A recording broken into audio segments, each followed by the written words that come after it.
Es importante saber quién hizo este desastre y por qué lo hizo, ¿no? Gracias a Dios se encontró el cuerpo, porque esos días que estuvimos buscando a Andrea fueron desesperantes.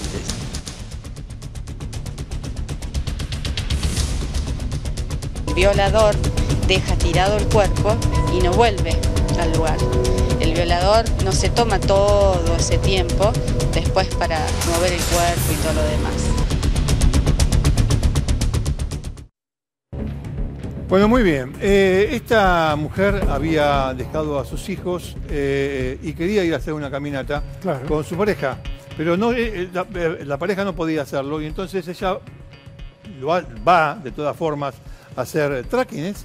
Sí, trekking, a caminar por un lugar particular que es el Cerro de la Cruz, ahí en Carlos Paz. Cerro de la Cruz en Carlos Paz. Un lugar que exige un esfuerzo para subir, son casi 900 metros de altura que llegás, pero el recorrido completo son 2.200. Andrea, el 11 de marzo de 2015, como decía Richard, deja a sus dos hijitos en la escuela, le manda un mensaje a quien era su pareja, porque ella estaba separada del papá de los nenes. Exactamente. Tenía una nueva pareja, le dice, vamos a caminar. La pareja le dice, no, yo no puedo. Bueno, yo voy igual.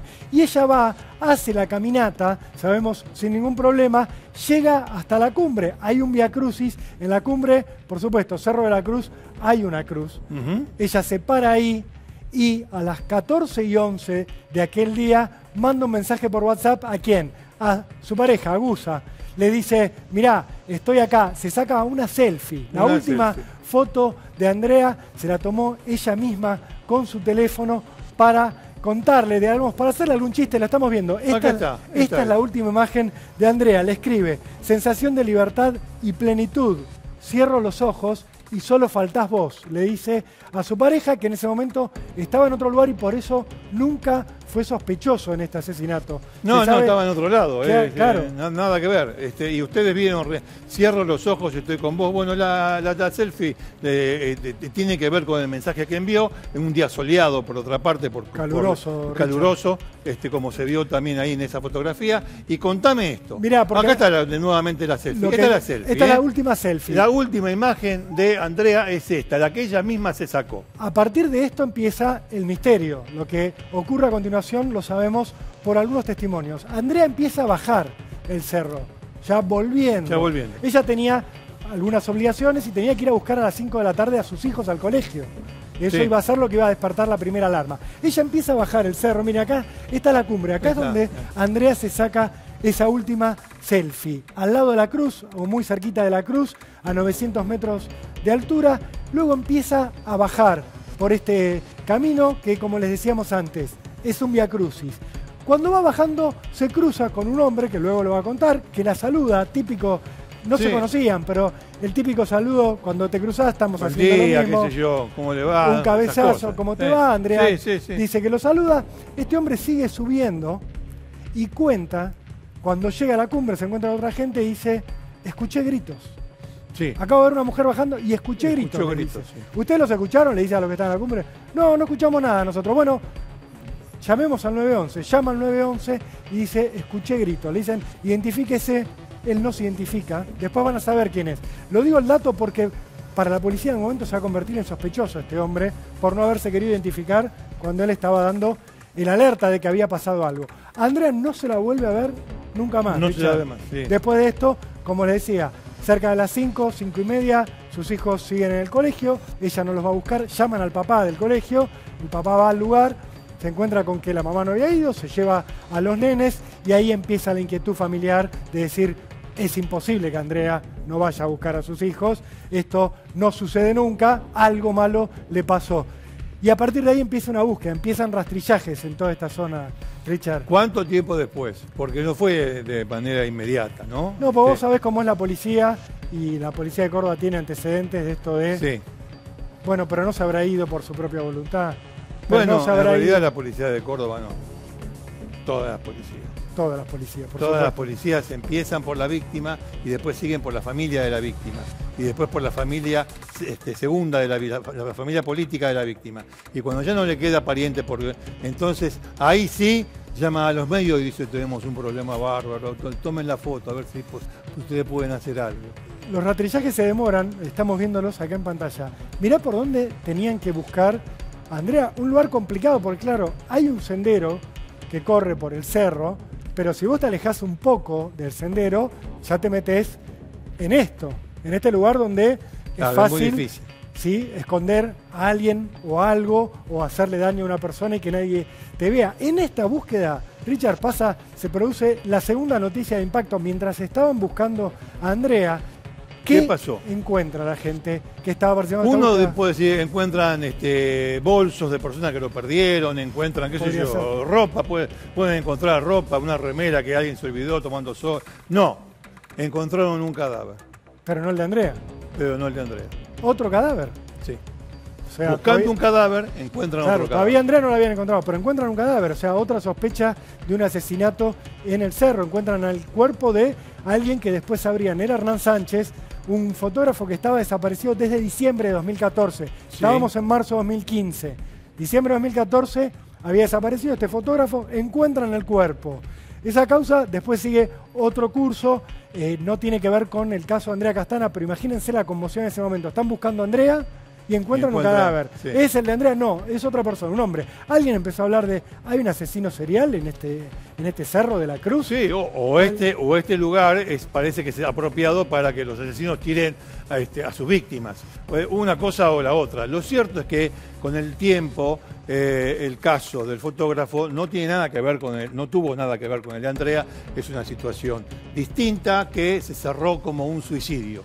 Pero el hecho concreto es que buscando a esta mujer aparece otro cadáver. Pero bueno, aparece el cadáver, la fiscalía que estaba interviniendo en la desaparición de ese fotógrafo interviene, pero volvamos al tema de Andrea. Andrea sigue sin aparecer, ya pasan 24 horas y van a pasar más. Y van a pasar más, Richard. Se empieza a sumar, como suele ocurrir en estos casos, la familia, los allegados a la búsqueda. Empiezan a caminar todos por este cerro a ver si además de la policía ellos mismos podían dar alguna ayuda para encontrar a Andrea. Era desesperante, había dos nenitos que no encontraron, estaban preguntando por su mamá, una mamá que buscaba, y un papá por supuesto, buscaban a su hija desaparecida. Se suma el ex marido de Andrea a la búsqueda, se suma un empleado del marido, los menciono porque, como bien decía Richard, la justicia después va a empezar a apuntarles hacia ellos. El marido de Andrea encuentra una media en un momento, ya al segundo día de búsqueda sin resultado. El marido. El marido. Encuentra la media, dice, acá hay una media. No un policía, el marido.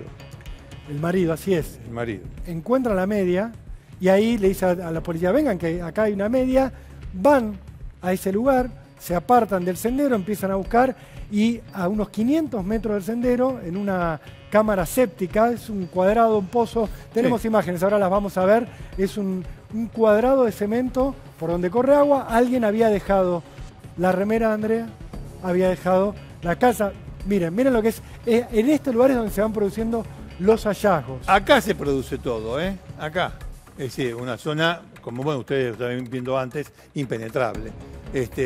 Obviamente que hay un sendero que es el que lleva, es el camino que lleva hasta la Cruz. Está perfecto, pero el lugar es en el Cerro de la Cruz. Claro, vos te aportás y entras en esto, Richard. Entras en esto, claro, es muy complicado. Pero bueno, como está el sendero, hay turistas, los turistas van, se hace el recorrido y demás. Pero al desaparecer alguien, o a haber un posible delito, ¿dónde hay que buscar? Acá adentro hay que buscar.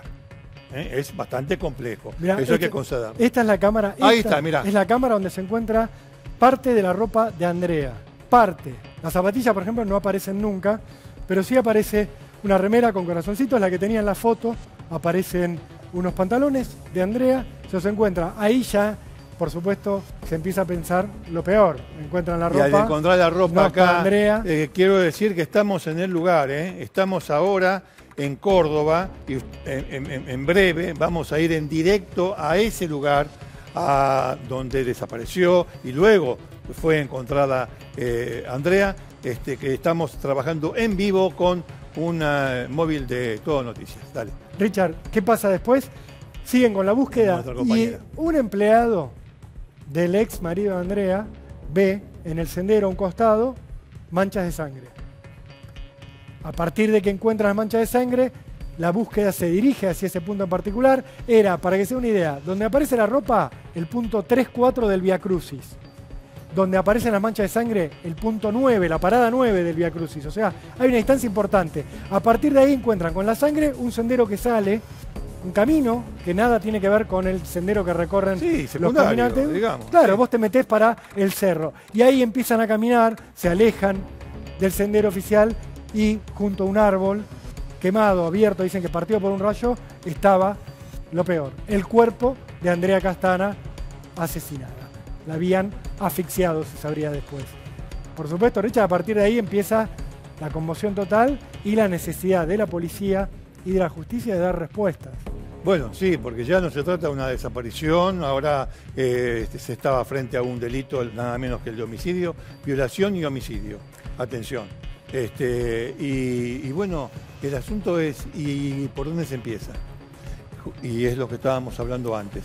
Se empieza por ya la víctima, nada, no se puede investigar a la víctima en dadas las circunstancias, pero sí a su familia.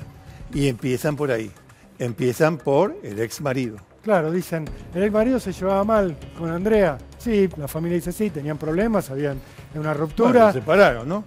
No se llevaban bien. Y hay uno de los investigadores que dice, ¿quién encontró la media de Andrea? La encontró el ex marido. ¿Y de ese lugar ya habíamos pasado? Sí, ya había pasado la policía y no vio nada. Bueno, entonces quizás el marido... Sí, como los Pomar.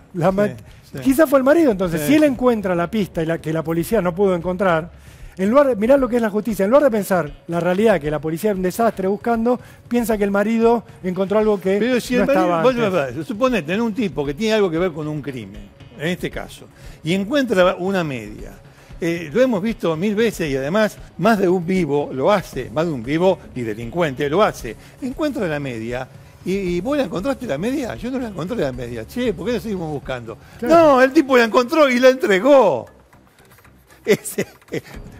Pero no importa. Como no tenían nada, empezaron por el marche preso, Richard. Juan Manuel Lazzaroni, el ex marido de Andrea, preso. ¿Y sabés a quién más meten preso? Porque claro, había otro sospechoso para la policía. Dice, che, ¿quién encontró las manchas de sangre? El empleado de Juan Manuel, del ex marido. Mételo preso por encubrimiento. Claro, nunca dijeron, ¿quién encontró las manchas de sangre? El empleado del ex marido. Nunca dijeron, pero vos no la encontraste. Cabo primero, vos no la encontraste. Che, vos, suboficial, vos no la encontraste. ¿Y ustedes qué miércoles estaban haciendo ahí? Esto no se lo preguntaron. No. Fueron por ahí. Meten preso al empleado que había encontrado las manchas de sangre, meten preso al hombre que había llamado al 911, al otro, al que se había cruzado y había escuchado el grito de mujer y había llamado al 911, había saludado a Andrea, también lo meten preso por encubrimiento. Los mantienen detenidos durante más de una semana y no logran encontrar ninguna prueba, así que los liberan.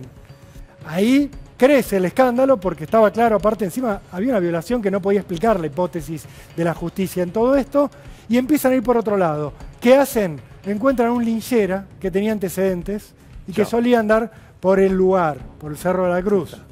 ¿Qué hacen? La justicia, cuando vuelven los reclamos, la familia nunca paró de reclamar justicia, lo meten preso al linchera.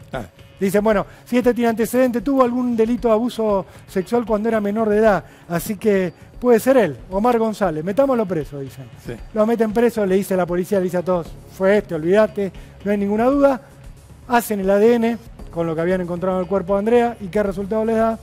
Negativo. Negativo, Richard. A partir de ahí empiezan a hacer ADN para todos lados, todo sospechoso que parecía ADN de acá, de allá, nunca una pista concreta.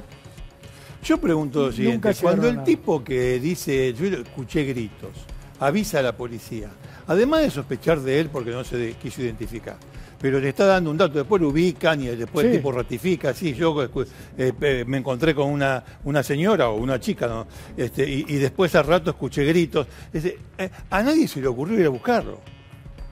A nadie se le ocurrió, mejor dicho, después que este hombre declara, en el momento en que declara que escuchó gritos, a nadie se le ocurrió subir con una patrulla a ver qué pasó con la mujer que había visto, si faltaba alguien. Nada, a nadie se le ocurrió nada. Entonces se perdió mucho tiempo también. Bueno, el asunto es el siguiente, antes de darle paso a Córdoba, quería volver al principio. Estas son las investigaciones. Una vez, te habrán preguntado a vos también, sí. ¿Cómo se investiga en Argentina? Mal, pésimo, un desastre. Un desastre. Un desastre. Dice, no, pero escúcheme, si la investigación está en manos de los fiscales. ¿Vos conocés algún fiscal que haya ido a una imaginaria universidad de investigación? Jamás. No, porque no existe la universidad de investigación. Entonces, ¿cómo saben lo que tienen que hacer? Pues se los canta un canta de la calle. Se lo canta el comisario, se lo canta el sargento primero, que tienen experiencia de calle o tienen experiencia de otros casos. Entonces le van diciendo. El tipo, el fiscal, el 90% de los fiscales, no estoy en contra del sistema de los fiscales. Digo que a los fiscales hay que instruirlos, hay que enseñarles a investigar. ¿Qué es investigar? Ir adquiriendo conocimiento. Como se va pasando en la carrera de primer año, después se aprueba penal 1, después se aprueba penal 2. Acá es lo mismo. Acá es lo mismo, los tipos tienen que saber de qué se trata esto de ir adquiriendo conocimiento para llegar a resolver un crimen. El 90%, 99% no entiende nada. Les pregunta a los fiscales. Y si tienen muchos años de fiscal, ya algunas cosas que son sabidas, le agarraron un punguista, bueno, esas cosas ya las van manejando por ellos solos. Pero si no, no saben nada de nada. ¿Cómo se investiga acá? Pésimo. ¿Se investigaba mejor antes? No, antes era peor que pésimo. No sé si hay otra palabra. ¿Por qué? Porque lo hacía toda la policía. En una palabra. Estos casos, no crea usted que son inéditos. De estos casos, lamentablemente, hay un montón. Hay un montón. Acá han pasado 5 años y lo que, como ha ocurrido en otros, lo que nosotros hacemos cuando lo ponemos sobre el tapete, es decir, escúchame, en 5 años no hicieron nada. Entonces, ¿el homicidio es un delito de acción pública o es un delito de instancia policial? Es decir, ¿es un delito que nos interesa, el homicidio en general, es un delito que nos interesa a todos resolver o es un homicidio de instancia policial? Si la policía quiere bien, si la policía puede bien y si la policía no quiere, no puede, no le da la gana de ayudar al fiscal, va a quedar ahí. Hasta ahora es esto último. Bueno. Richard, estamos en Córdoba. Sí, porque queremos ver el lugar donde ocurrió el asesinato. Mirá, este es el ingreso al Sendero Cerro de la Cruz. Por acá entró Andrea. Vamos a estar viendo esto y vamos a hablar con la mamá de Andrea que está ahí. Fíjate que hay una aerosilla en este lugar donde esto es el pie del Cerro de la Cruz. Acá es donde llegó Andrea y allí está parada nuestra compañera Jimena. ¿Cómo te va? Rolando y Ricardo te saludan, Jimena. ¿Cómo te va, Jimena? ¿Qué tal?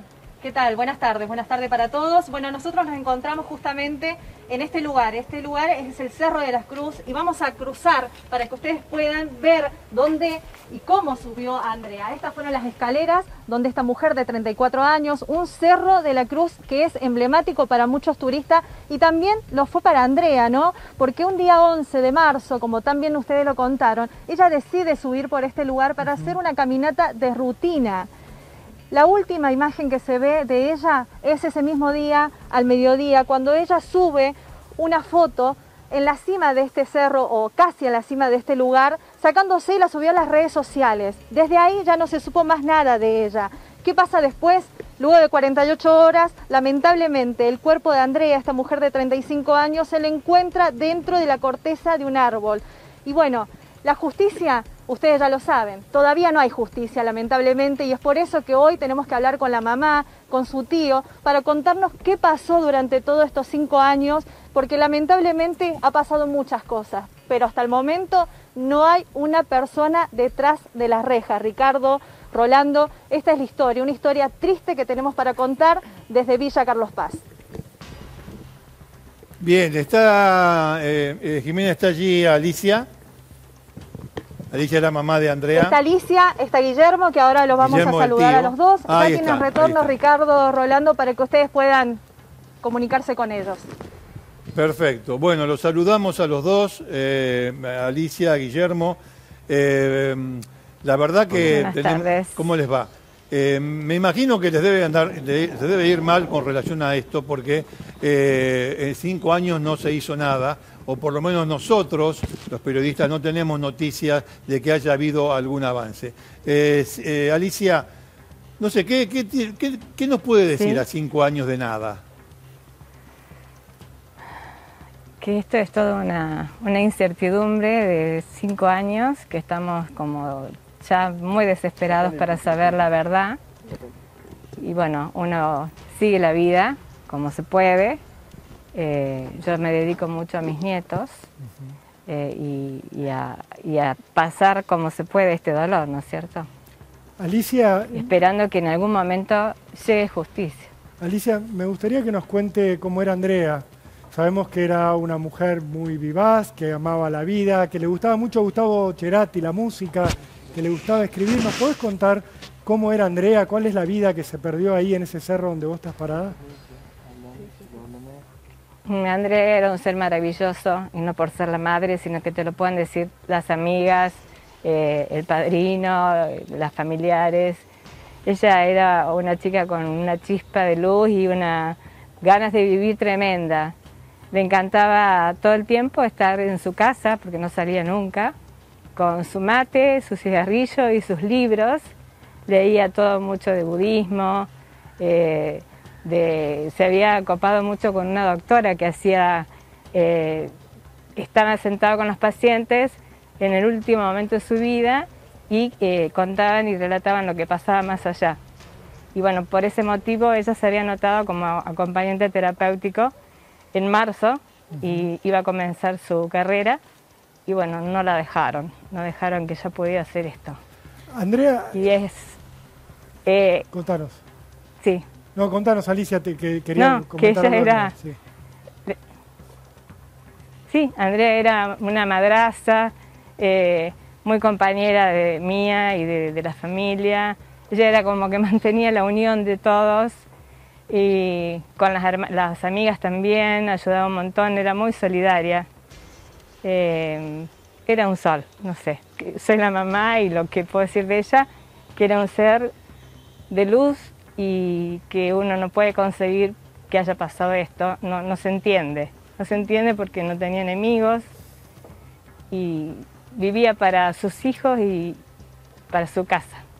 Andrea era como un ser muy especial por lo que hemos estado viendo de ella y escuchando de ella. Vos alguna vez dijiste, Alicia, que encontrabas como gotitas de Andrea, que seguís encontrando gotitas de lo que ella fue sembrando a lo largo de su vida, que te lo encontrás todo el tiempo. Me imagino lo difícil que debe ser pasar 5 años con esta ausencia tremenda y poder ir rescatando cositas de ella y encontrándote todos los días con algo para recordarla. ¿Qué nos podés contar de eso? De cómo está Andrea en la gente que la amaba.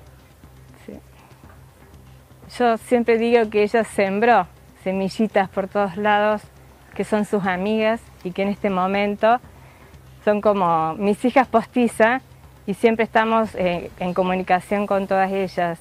Sembró por todos lados y siempre hablamos de ella con mucha alegría, porque lo bueno es también recordar sus 35 años, toda su vida y todo su ser, y no solamente el momento en que ella le sacan la vida, ¿no? Y bueno, todas las amigas son ese aporte de energía y de fortaleza que me van dando día a día.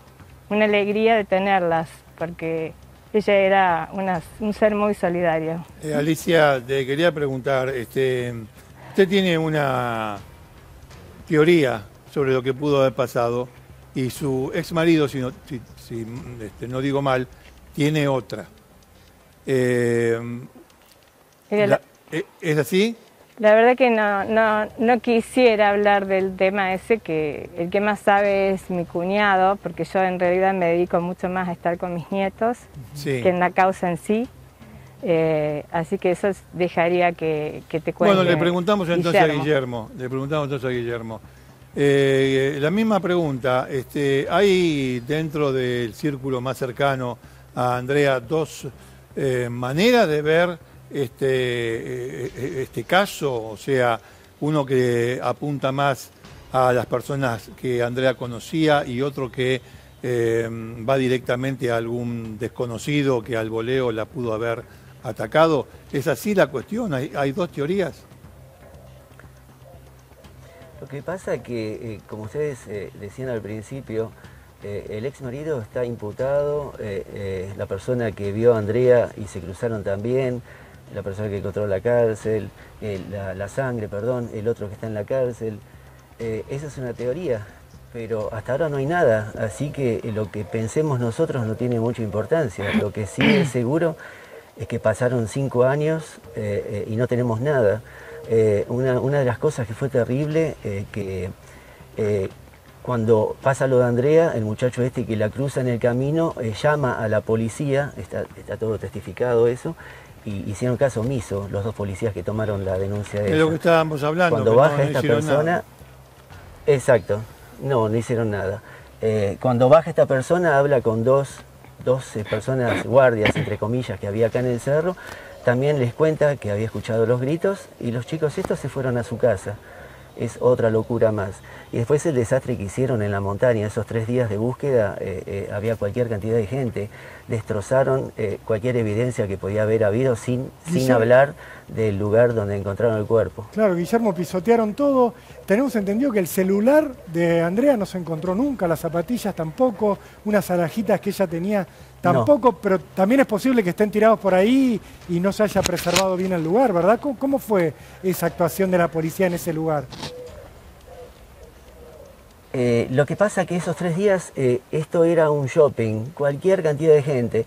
Y yo me imagino que si había alguna de las pulseras, aros o anillos de Andrea, me imagino yo, la verdad me da vergüenza decir esto, pero viendo lo que son muchos de los argentinos, es posible que se las hayan llevado como souvenir también.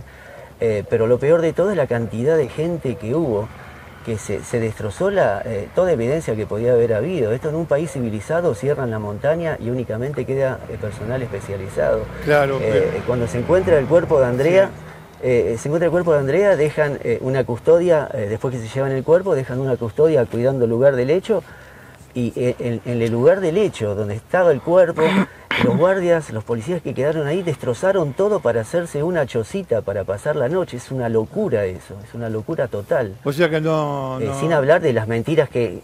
No, le quería decir, lo que pasa es que lo que usted me dice, uno está acostumbrado a escuchar esto, pero piensa que no iba, llega un punto en la historia en que no pueden ser tan bestias. En algún momento tienen que dejar de ser bestias, salvajes, porque que hayan roto o que hayan destrozado lo que estaba alrededor o cerca del lugar del hallazgo del cuerpo para hacerse una chocita, que no hayan aislado esa montaña por un tema económico, desde ya es un tema económico. No, ¿cómo por una muerta me voy a perder tanta plata con todo el visitante que hay? Bueno, todas estas cosas... Las venimos, y con Rolando, las venimos escuchando desde hace muchísimo tiempo. Ahora se vuelven a dar acá y nadie se hace responsable. No hay responsables de que no le hayan dado bolilla a ese muchacho que oyó los gritos. No hay responsable de que lo hayan echado a patadas a los 2 guardias civiles que estaban ahí al pie del cerro. No hay responsable de ese o esos tipos que se quedaron custodiando el lugar del hallazgo. No hay responsable de nada, ni siquiera de los 5 años de nada que pasaron. No hay responsables. Dígame una cosa, ¿a cuánta gente le hicieron ADN? ¿Usted sabe? No, la verdad que ya perdí la cuenta. Ya perdí la cuenta porque hasta nos han mentido directamente. En estos 5 años que estuvimos en la causa, cambiaron de fiscal, cambiaron varias veces de secretario de fiscal, y cada cambio que había que empezar a estudiar la causa. Nos mintieron porque nos decían que tenían algo, y así nos mantuvieron relativamente calmados durante 5 años. Eso se llama deshonestidad intelectual. Y eso nos destrozó. Por eso fue el acto de mi hermano sí, seguro, deshonestidad. Por favor. Y con respecto a lo que decía antes, cuando me preguntan sobre la policía o la justicia, especialmente con el cuidado de la montaña o del lugar del hecho, yo siempre digo, o son idiotas o responsables de algo, ¿no es cierto? Otra claro. No me causa. Este es el problema. O cómplices, sí, seguro. Alicia, le quería preguntar a usted concretamente, porque usted nos contaba que está muy encima de sus nietos, que trata de tener una relación. Imagino que trata de hablarle de Andrea, de quién era su mamá, de lo maravillosa que era. ¿Y qué les dice cuando le preguntan qué le pasó a mamá y por qué nadie nos da una respuesta? ¿Qué habla usted con sus nietitos sobre el asesinato de Andrea?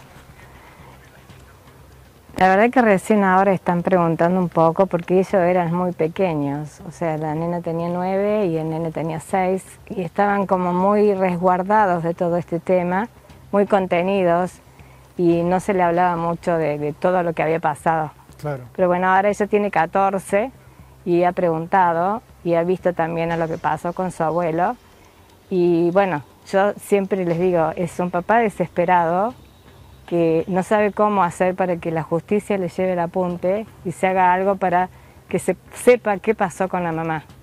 Entonces, claro, ahora el abuelo se encadenó a la fiscalía. Claro, Alicia, le contamos a la gente, el abuelo de los nenes, el papá de Andrea, se encadenó este año a la fiscalía exigiendo respuestas. Digo, más allá de eso, me imagino a tu nieta mayor, que tiene 14, ella busca participar de las marchas, se está involucrando con saber qué le pasó a mamá. Aparte, me imagino, con todo lo que se habla de los femicidios para una nena. Pregunta y yo contesto lo que se puede, hasta lo que ella puede entender. Claro. Más adelante, siempre le digo, cuando sea más grande, ojalá que se sepa ya, ¿no es cierto? Porque ella, pobre, me dice, bueno, cuando yo sea mayor de edad, voy a ir a las marchas. Porque es como que ahora la moviliza mucho todo eso. Claro. ¿Y la relación con el papá cómo quedó, para ella? Alicia? La relación con el papá, digo, el ex marido de Andrea estuvo detenido en algún momento por esto. ¿Ustedes cómo están ahora? ¿Cómo conviven con toda esta situación? Él en algún momento para la justicia fue sospechoso. ¿Sigue siendo el papá de tus nietos? ¿Vos tenés una relación? ¿Cómo se llevan con todo esto que les sigue ocurriendo a todos? Sí, yo tengo una relación normal con ellos porque estoy mucho conviviendo con los tres. Claro. Están mis nietos ahí, así que mi relación es buena. Bien, ahí cerca de donde está usted hay una especie de mural, no sé llamarlo mural, que recuerda a Andrea. Son mandalas. Es un mandala, porque ella se dedicaba a escribir, un mandala. Ah, bien. Ella se dedicaba a pintar mucho y a formarlos y le encantaba, tiene un montón de mandalas, ella los ponía así colgados y ella siempre le gustaba mucho también hacerlos. Ese es uno que hizo ella, no que fue copiado, sino que lo creó ella. El otro es una de las tantas marchas que se hicieron. A ver qué, Guillermo, nos marcabas de las marchas que se hicieron. Lo otro ahí hay otro. El que se ve más arriba. Sí. Claro. El otro que se ve ahí arriba se hizo en una de las tantas marchas que se hicieron, ¿no? Las amigas hicieron. Que lo hizo las amigas. Y Macarena, que son las que siempre están al pie del cañón, sí. Siempre están reclamando. La última marcha la tuvieron que hacer... Totalmente agradecido. Me imagino, Alicia, la última marcha la tuvieron que hacer en auto, ¿no? Por la pandemia. Ahí está, la estamos viendo la imagen para reclamar justicia por Andrea. Sí, se hizo en auto por el asunto de la pandemia. Y después, bueno, mi hermano llegó, después de tanta desesperación, llegó a hacer lo que hizo en la fiscalía, de si era necesario llegar a lastimarse, ¿no es cierto? Y hubo que llegar a esas instancias para que realmente nos den importancia a nuestros pedidos, que por suerte están empezando a hacer caso a nuestros pedidos. Ahora se está formando un grupo nuevo. La primera vez en estos 5 años y medio, que siento que realmente hay un grupo que se está enfocando a una sola línea, porque antes uno tiraba para un lado, otro tiraba para el otro, nada más se fijaban en sus cargos, subir, ascender, y cada uno jugaba, se hacía su película. Esto, como dice mi hermano, no es Netflix, esto es la realidad, esto está pasando, pasó y sigue pasando. Andrea no fue la última, fue una más. Por eso esperamos que esto se esclarezca de una vez por todas, ¿no? Por la familia. Y otra cosa que es muy importante, la justicia tiene que escuchar a los familiares. Es muy importante que escuche a los familiares. La familia, no solo en la parte sentimental, puede aportar mucho. Y no le dan importancia. Yo no sé si es porque son ineptos o no tienen capacidad, o no sé, la verdad que no sé, o son cómplices, la verdad es que no sé. Bien. Es algo que desespera, para nosotros como familia es desesperante después de tanto tiempo. No sabemos, Guillermo, terrible sumarle al duelo la falta de justicia y la falta de la oreja de los fiscales, de los jueces para escucharlo. Les agradecemos mucho estos minutos que nos han dado, esperemos tener alguna respuesta pronto de quién mató a Andrea, por qué lo hizo y que esos hijos que hoy no tienen respuesta la tengan. Muchas gracias. Gracias a los dos. No, gracias a ustedes, porque la verdad que sin la prensa en este país no se llegaría a ningún lugar. Gracias por mantener que viva la imagen de ella y que se siga investigando y no quede todo en la nada. Por supuesto que lo vamos a seguir haciendo. Nuevamente gracias, y gracias a nuestra corresponsal, Jimena, que está allí con ustedes. Bien, señores, me parece que está todo dicho, se ha dicho todo acerca... Los hechos son muy sencillos, ustedes se dieron cuenta que los hechos son muy sencillos, muy sencillos, pero ni siquiera con eso. Porque es verdad, me hace acordar a Pomar de nuevo. Sí. Es incapacidad o lo hacen a propósito. Sí, yo sé que, Richard. ¿Sabe qué? Después vienen, como pasa siempre, cuando termine el programa ya vas a ver todo lo que te manda. Usted está en contra de la policía, ojalá nunca encima te amenazan, ojalá nunca le pase nada porque ahí va a haber, nos va a necesitar. Muchachos, estamos en el año 2020, ¿por qué no pensamos un poco y nos dejamos de romper las pelotas con todas esas cosas? Pónganse a laburar. Yo sé que los de abajo ganan 2 pesos con 20, sabemos todo lo que pasó durante la semana y todo eso. ¿Algún policía que inventa sumarios falsos estaba ahí en el Puente 12? No estaba. Lo mandaron a ustedes que son unos giles porque ganan poco, no le dan pelota, etcétera, etcétera. Y son los más honestos que hay, o que tienen. En cambio, la fuerza, ¿saben qué? No son ustedes. La fuerza no son los honestos. La fuerza son todos estos degenerados que frente a un caso como este no hacen nada. La fuerza son a todos esos degenerados que frente a un caso como el de Pomar no hicieron nada. Entonces, no vamos a entrar no vamos a abrir tanto la cuestión. Pero, ¿por qué estamos hablando de Andrea Castana? Porque la policía de ahí, de Carlos Paz, no hizo nada. Hizo una chocita, Richard.